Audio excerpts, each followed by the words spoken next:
तो भाई लोग कैसे हो। आज मैं आप लोग के लिए लेके आया हूँ चमत्कारी सेब। चलिए कहानी स्टार्ट करते हैं। बहुत समय पहले सुंदर नगर में धर्मवीर नाम का प्रजापालक एवं पराक्रमी राजा राज करता था। उसके राज्य में प्रजा बहुत खुशहाल थी। पूरे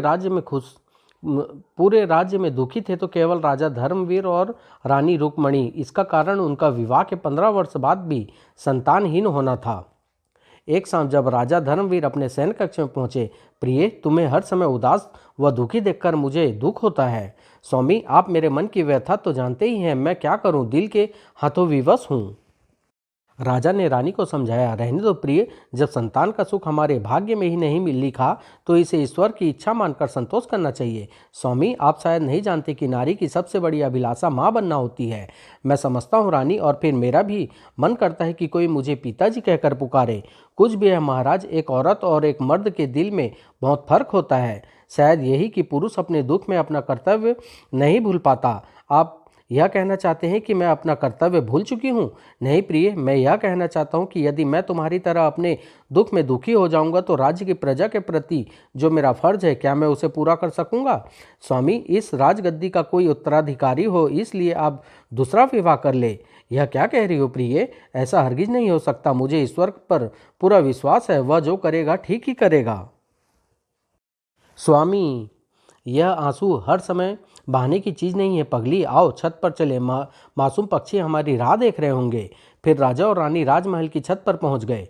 दाना डालते राजा की निगाह छत के मुंडेर पर बैठे कबूतर कबूतरी की जोड़े पर पड़ी। देखो प्रिय, अपना राजा कितना दयालु है, रोज हजारों पक्षियों को दाना खिलाता है। हाँ नाथ, ऐसा राजा बड़े भाग्यवानों के भाग्य में होता है। हम लोग वाकई खुशनसीब हैं। हाँ, पर खुद राजा रानी इतने खुशनसीब नहीं है। क्या मतलब? अपने राजा रानी विवाह के 15 वर्ष बाद भी संतानहीन है। इसी कारण मन ही मन दुखी है। ओह हे भगवान, कृपा करो हमारे उदार राजा पर। हा हा हा, हो। जब उन मासूम पक्षियों की बातें सुनकर राजा हंस पड़ा। यह क्या स्वामी, आप हंस क्यों रहे हैं? ओह, अगर मैंने इसे अपने हंसने की कारण बता दिया तो यह जान जाएगी कि मुझे पक्षियों की भाषा आती है और किसी और के यह जानने से मेरी जान को खतरा है। हाँ, कुछ नहीं, पक्षियों के कलोल कलरव को देखकर मन प्रसन्न हो गया। थोड़ी देर बाद चलो प्रिय, शाम के भोजन का समय हो रहा है। चलिए स्वामी। और इसी तरह गम को भुलाने की कोशिश करते हुए उनके दिन बीतने लगे। एक दिन राज दरबार में महात्मा सिद्धनाथ पधारे। पधारिए महात्मन, आसन ग्रहण कीजिए। आसन ग्रहण करने के बाद महात्मा जी बोले, कहो राजन, कैसे हो? मुनिवर, आपकी कृपा से मैं और मेरी प्रजा दोनों खुशहाल है। राजन, तुम हमसे झूठ बोलते हो, अपना दुख हमसे छुपाना चाहते हो। तभी महामंत्री बोले, मुनिवर, हमारे राजा विवाह के 15 वर्ष बाद भी संतानहीन है। यही इनका एवं समस्त प्रजा के दुखों का कारण है। राजन, अब हम तुम्हें अपने यहाँ आने का मुख्य उद्देश्य बताते हैं। दरअसल राजन, आज से 2 वर्ष पूर्व मैंने जहाँ आपके तमाम गुणों के चर्चे सुने, वहीं आपके संतानहीन होने की बात भी मेरे कानों में पड़ी। हमारे राजा बड़े दयालु हैं महाराज। हाँ भाई, उनसे बड़ा दानी नहीं हो सकता। लेकिन दुख इस बात का है, अब तक वे संतानहीन है। तभी आपकी संतान प्राप्ति के लिए मैंने यज्ञ किया। ओम भूर्भुव स्वाहा। 2 वर्ष की कठोर साधना के बाद माँ कामाक्षी को प्रसन्न करने में सफल हो गया। ले भक्त, इस सेब को खाने वाली स्त्री निश्चित ही माँ बनेगी। किंतु क्या देवी माँ? इसके सेवन से उत्पन्न संतान केवल 20 वर्ष ही जीवित रहेगी। सो राजन, इतनी कठोर साधना अब व्यर्थ हो जाएगी, क्योंकि इतनी छोटी उम्र की संतान आपको और महारानी को केवल दुख ही पहुंचाएगी। इसलिए यह उचित नहीं कि मैं यह फल आपको दूं। नहीं मुनिवर, मैं आपकी साधना व्यर्थ नहीं होने दूंगा। आप कृपया यह फल मुझे दे दें। सोच लो राजन, 20 वर्ष बाद जब तुम्हारा जवान पुत्र तुम्हारी आंखों के सामने दम तोड़ेगा तो वह दुख तुमसे सहन न होगा। 20 वर्ष बाद क्या होगा, मैं अभी यह नहीं सोचना चाहता। मुनिवर, आप कृपा कर मुझे यह फल दे दे। ऐसी बात है तो यह लो फल, रात को भोजन के बाद इसे महारानी को खिला देना, तुम्हें अवश्य संतान प्राप्ति होगी। मुनिवर, मैं आपका हृदय से आभारी हूँ। अच्छा राजन, अब हमें इजाजत दो। ये क्या मुनिवर, हमें सेवा का अवसर तो दें। नहीं राजन, अब हम चलते हैं। फिर राजा के बहुत कहने पर भी महात्मा नहीं रुके और उनके जाते ही महामंत्री जी फल से प्राप्त संतान की 20 वर्ष होगी यह बात महारानी तक नहीं पहुंचनी चाहिए। जी महाराज। महामंत्री को विदा करके महाराज रनिवास पहुंचे। यह देखो प्रिय, मैं तुम्हारे लिए क्या लाया हूँ। महाराज, यह तो सेब है। हाँ प्रिय, सेब पर असाधारण सेब। क्या मतलब महाराज? यह सेब एक महात्मा जी ने तुम्हारे लिए दिया है, इसे खाकर तुम गर्भवती हो जाओगी। क्या सच स्वामी? यह सुनकर रानी खुशी से झूम उठी। बिल्कुल सच प्रिय। ओह स्वामी, आप नहीं जानते कि आप मुझे कितनी बड़ी खुशी प्रदान कर रहे हैं। और फिर उसी रात रानी ने भोजन के बाद वह सेब खा लिया। दिन बीते और रानी ने एक खूबसूरत बालक को जन्म दिया। जब दासी ने शिशु के जन्म की खबर राजा को दी, हम तुमसे खुश हुए दासी, यह लो उपहार। उपहार। महामंत्री जी, सारे नगर को खूब सजा दो, खजाने को मुंह खोल दो, खूब दान दो, पूरे नगर में मंगल दीप जलाओ। जो हुक्म महाराज। राजकुमार के जन्म की खुशी में सारे नगर को सजाया गया। शाही खजाने से लोगों को दिल खोलकर दान दिया गया। युवराज चिरायु हो, युवराज की जय हो। लोगों ने एक दूसरे को बधाइयाँ दी। राजकुमार के जन्म पर बधाई हो। तुमको भी बधाई हो। और रात का सारा नगर मंगल दीपों से जगमगा उठा। 11 दिन बीतने पर राजा धर्मवीर ने राजकुमार के नामकरण के लिए राज ऋषियों को बुलाया। हम चाहते हैं कि आप सब अपने पोथी पत्र देखकर राजकुमार की जन्म कुंडली बनाएं और उसके अनुसार उसका नामकरण करें। जो आज्ञा महाराज। तभी सभी पंडित उसी समय राजकुमार की जन्म कुंडली बनाने में मग्न हो गए। कुंडली बनाने के बाद उन्होंने आपस में विचार विमर्श किया। फिर महाराज, राजकुमार ने स्वाति नक्षत्र में जन्म लिया है, अतः आप इनका नाम सुदर्शन रखिए। वैसे तो राजकुमार बड़ा ही वीर साहसी होगा, लेकिन क्या पंडित जी? महाराज, हमें क्षमा किया जाए, पर हमारे पोथी पत्र यही बताते हैं कि राजकुमार की आयु मात्र 20 वर्ष होगी। ओह पंडित जी, आप लोगों से एक अनुरोध है। आप आज्ञा कीजिए महाराज। राजकुमार की आयु का ज्ञान केवल आप लोगों तक ही सीमित रखना चाहिए। जो आज्ञा महाराज। अच्छा महाराज, अब हमें इजाज़त दीजिए। राजा ने विभिन्न उपहार देकर उन्हें विदा किया। समय बीतने के साथ और रानी के प्यार एवं ममता की छांव में राजकुमार बड़ा होने लगा। 5 वर्ष का होने पर राजकुमार ने राजगुरु से विद्या ज्ञान पाना आरंभ किया। कुछ और बड़ा होने पर उसे युद्ध कला सिखाई जाने लगी। फिर समय जैसे पंख लगाकर उड़ा और देखते ही देखते राजकुमार सुदर्शन 18 वर्ष का हो गया। आहा, कितना सुंदर, कितना सजीला है मेरा लाल। और दूसरी तरफ यह कैसी भाग्य विडंबना है। हमें 2 वर्ष बाद अपने प्राणों से प्रिय पुत्र को खोना पड़ेगा। फिर जब राजकुमार 19 वर्ष का हुआ तो अब मेरे बेटे की आयु मात्र 1 वर्ष शेष है। कैसे सहन कर सकूंगा मैं अपने बेटे की मृत्यु का दुख? कैसे देख सकूंगा उसकी माता का विलाप करते? नहीं, मैं अपने बेटे की मृत्यु अपनी आंखों के सामने नहीं देखूंगा। राजा ने तभी महामंत्री तथा अपनी पत्नी व पुत्र को बुलवाया। महामंत्री जी, मेरे मन में तीर्थ यात्रा का विचार आया है। मेरे लौटने तक आप राजकुमार व महारानी का ध्यान रखेंगे। जी महाराज। अब हम आपके साथ चलेंगे महाराज। नहीं, मेरे पीछे आप लोगों को यहाँ रहना आवश्यक है। किंतु पिताजी। कुछ नहीं बेटे, यह हमारी आज्ञा है। स्वामी की आज्ञा सिरोधार्य। महाराज की आज्ञा का पालन होगा। पिताजी का आज्ञा का पालन होगा। और फिर दूसरे दिन ही राजा धर्मवीर एक साधारण शिकारी के वेश में तीर्थ यात्रा के लिए निकल पड़े। कई धामों के दर्शन करते हुए एक दिन राजा धर्मवीर जब उत्तर काशी की ओर बढ़ रहे थे तो मुझे भी यहाँ ठहरना चाहिए, यज्ञ का फल मिलेगा। ओम भास्कराय नमः। तभी पश्चिम की ओर से आंधी उठती दिखाई दी। तभी आंधी ने एक राक्षस का रूप ले लिया। भागो, पश्चिमासुर आ गया। अरे पश्चिमासुर, हा हा हा। पश्चिमासुर ने एक शिष्य को पकड़ा, बचाओ, और हवन की अग्नि में डाल दिया। ओह, यह दुष्ट तो ऐसे सारे यज्ञ को नष्ट कर देगा। फिर पश्चिमासुर ने अपने माया जाल से गाय भैंसे उत्पन्न की और हवन की अग्नि में झोंक दी। हा हा हा। मुनिवर, इसे रोकिए, भस्म कर दीजिए इसे शाप देकर। नहीं वत्स, इस यज्ञ के होते हम क्रोध नहीं कर सकते। हमने क्रोध किया तो यह यज्ञ यश की जगह अपयश में बदल जाएगा। ओह, किंतु मुनिवर, इस तरह तो यज्ञ कभी पूरा नहीं होगा। नहीं महर्षि, यह यज्ञ जरूर पूरा होगा। और राजा ने हवन की तरफ बढ़े पश्चिमासुर के हाथों को लक्ष्य बनाकर 2 तीर एक साथ छोड़े। तई तीर पश्चिमासुर के हाथों में बिंद गए। धड़ाम। यह कौन है जिसने हमें ललकार कर अपनी मौत को दावत दी है? यह हम है नालायक। तू साधु संतों को तंग करता है, धर्म कार्य में विघ्न पैदा करता है। ओह तू मच्छर, मेरे सामने तेरी हैसियत चींटी के बराबर है। चल भाग यहाँ से, अपनी जान बचा। चीखता क्यों है नराधम? युद्ध कर। युद्ध और तुझसे? हा हा हा। अरे युद्ध बराबर वाले से लड़ा जाता है मच्छर। जो गरजते हैं वो बरसते नहीं। हिम्मत है तो कुछ करके दिखा। ले, नहीं मानता तो जा मच्छर बन जा। छू। अगले पल पश्चिमासुर राजा धर्मवीर को मसलने के लिए आगे बढ़ा। मुनिवर, कुछ कीजिए, इसे बचाइए। हाँ आर्य, हम उस वीर पुरुष को इस मायावी के माया जाल से तो बचा ही सकते हैं। हो हा हा, मसल कर रख दूंगा तुझे। और अगले ही क्षण राजा धर्मवीर अपने पूर्व रूप में आ गया। उठो राजन, तुम इस दुष्ट का संहार कर सकते हो। अब इसका जादू तुम पर नहीं चलेगा। विपरीत स्थिति देख पश्चिमासुर ने अपना पैर राजा धर्मवीर को मसलने के लिए बढ़ाया, किंतु यह तीर इसे मेरी तरफ बढ़ने से रोकेगा। आह। अब पश्चिमासुर ने पैतरा बदला और अपने मुख से अग्नि उगलने लगा, किंतु महर्षि द्वारा राजा धर्मवीर के चारों तरफ बांधे गए सुरक्षा घेरे के कारण राजा का बाल भी बांका न हुआ। है, इसका तो कुछ नहीं बिगड़ा। मुझे दिव्य अस्त्र का प्रयोग करना चाहिए। पश्चिमासुर ने हवा में हाथ हिलाया और, हे वीर पुरुष, इसका वध करने में अब देर न करो। छपाक।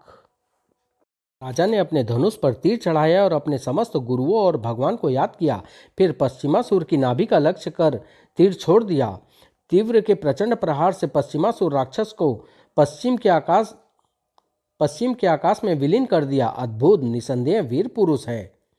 महर्षि राजा धर्मवीर से बोले, तुम कौन हो वीर पुरुष? तुमने इस राक्षस को मारकर हम लोगों की ही नहीं पूरी मानव जाति की सहायता की है। प्रणाम महर्षि। राजा धर्मवीर सिंह ने उत्तर देने से पहले सबको प्रणाम किया। फिर वह बोले, महर्षि, यह तो मात्र मानव धर्म था।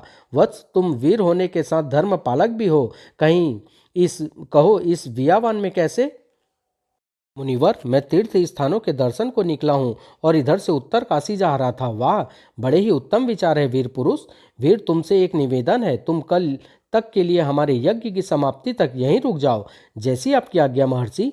फिर महर्षि ने अपना यज्ञ शुरू किया और राजा धर्मवीर उनकी सेवा सुश्रूषा में जुड़ गए। ओम देवाय नमः। राजा धर्मवीर केवल उनकी रक्षा ही नहीं बल्कि यज्ञ का सारा प्रबंध भी करने लगे। उधर राजा धर्मवीर के पीछे उनका राज्यभार महामंत्री माधो सिंह चला रहे थे। वाह, राज सिंहासन पर बैठने का आनंद ही कुछ और है। एक दिन वह सुबह दरबार लगने से पहले ही राज सिंहासन पर आ बैठा। मुझे राजगद्दी पर बैठते ही नशा क्यों छाने लगता है। तभी हा हा हा, क्यों हंस रहे हो? कौन हो तुम? वाह भाई वाह, माधो सिंह, तू भी निरा मिट्टी का माधो है। क्या मतलब? अरे कुछ दिनों का आनंद भी कोई आनंद है? तू कहना क्या चाहता है? यह राज सिंहासन हमेशा हमेशा के लिए हासिल कर ले।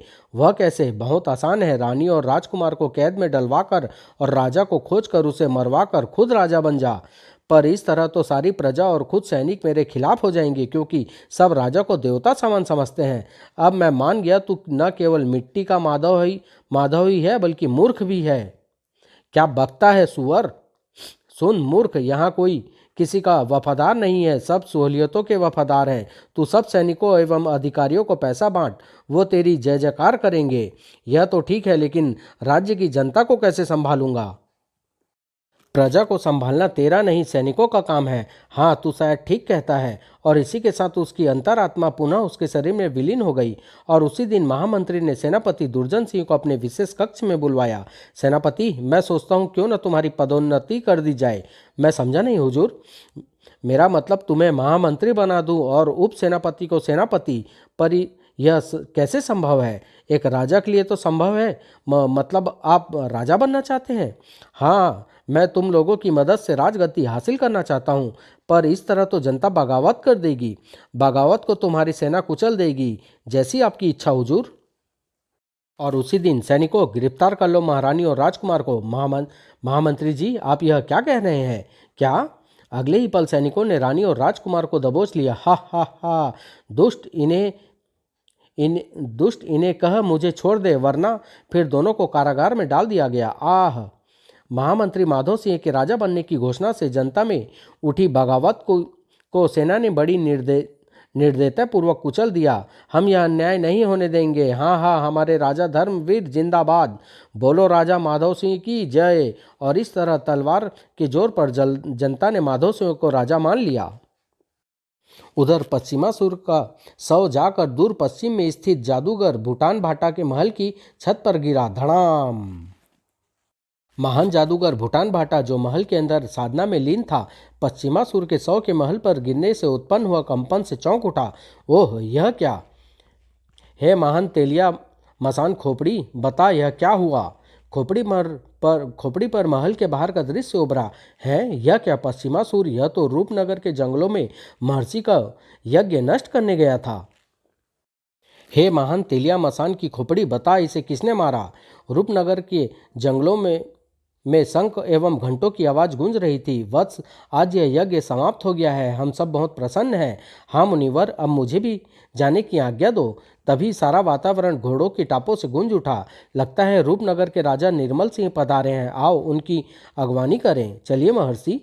महर्षि को प्रणाम, सदा सुखी रहो। राजा निर्मल सिंह अपनी पुत्री राजकुमारी शीतल के साथ पधारे थे। महर्षि ने उन्हें यज्ञ पूरा होने की बात बताई और धर्मवीर से परिचय भी करवाया। हम आपके कृतज्ञ हैं वीर पुरुष। हम यह यज्ञ हमारे राज्य एवं प्रजा को दुष्ट आत्माओं तथा राक्षसों से बचाने के लिए किया जा रहा था। धन्यवाद, यह तो मेरा फर्ज था। तब महर्षि बोले, यूं तो इस यज्ञ का फल तुम्हें मिलेगा ही, किंतु फिर भी हम तुम्हें 2 वरदान देना चाहते हैं। हाँ हाँ, मांगो वीर पुरुष, संकोच मत करो। हम भी तुम्हें एक वचन देते हैं, जो चाहो मांगो। हाँ, मगर अमरता को छोड़कर ही कुछ मांगना, क्योंकि ब्रह्मा जी द्वारा हर प्राणी की मृत्यु का जो वक्त निश्चित हुआ है वह टल नहीं सकता। फिर कुछ सोचकर राजा धर्मवीर बोले, ठीक है मुनिवर, मेरे पहले वर में राजकुमारी शीतल को 100 वर्ष की आयु प्रदान करे।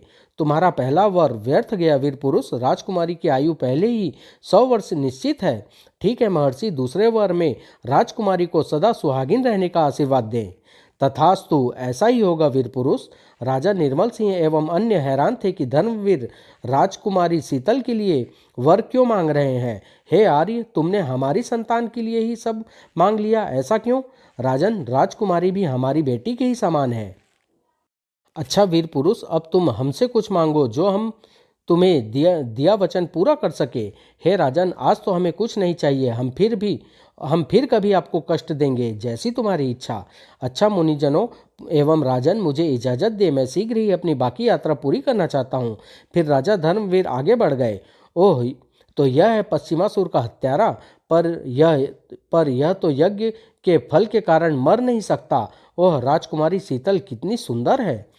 इधर कारागार में पड़ी रानी रुक्मणी महामंत्री की गद्दारी का सदमा बर्दाश्त न कर सकी और उसके प्राण पखेरु उड़ गए। माँ, तू मुझे छोड़कर क्यों चली गई? हे भगवान, क्यों किया तूने यह अन्याय हमारे साथ? अब मुझे भी इस दुनिया से उठा ले। और राजकुमार शंकर भगवान की मूर्ति पर सिर पटक पटक कर रोने लगा। तभी घर, अरे यह क्या? राजकुमार के सिर पटकने से गुप्त कल दब गई, फलस्वरूप मूर्ति अपने स्थान से खिसकने लगी। ओह, लगता है यहाँ से निकलने का गुप्त मार्ग है। फिर राजकुमार अपनी माँ के निर्जीव शरीर को कंधे पर लाद कर खाने की सीढ़ियाँ उतरता चला गया।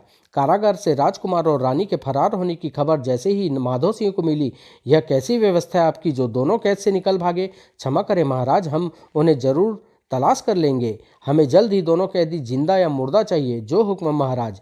और अपने सैनिकों को राज्य की सीमा पर तैनात कर दो। उनमें यह मुनादी करा दो कि जो सिपाही धर्मवीर का सिर पेश करेगा उसे 1 लाख स्वर्ण मुद्राएं इनाम दी जाएगी। जी महाराज। क्या राजा धर्मवीर माधव सिंह से अपना राज्य वापस पा सका? राजा धर्मवीर ने रानी रुक्मणी से अपनी पक्षियों की बोली समझने वाली बात क्यों छिपाई? जादूगर भूटान भाटा ने अपने शिष्य पश्चिमासुर की मौत का बदला कैसे लिया? राजकुमार सुदर्शन का क्या हुआ? यह सब जानने के लिए आप कमेंट करें। बहुत जल्द पार्ट 2 इसका लेके आऊँगा। विचित्र खोपड़ी समाप्त।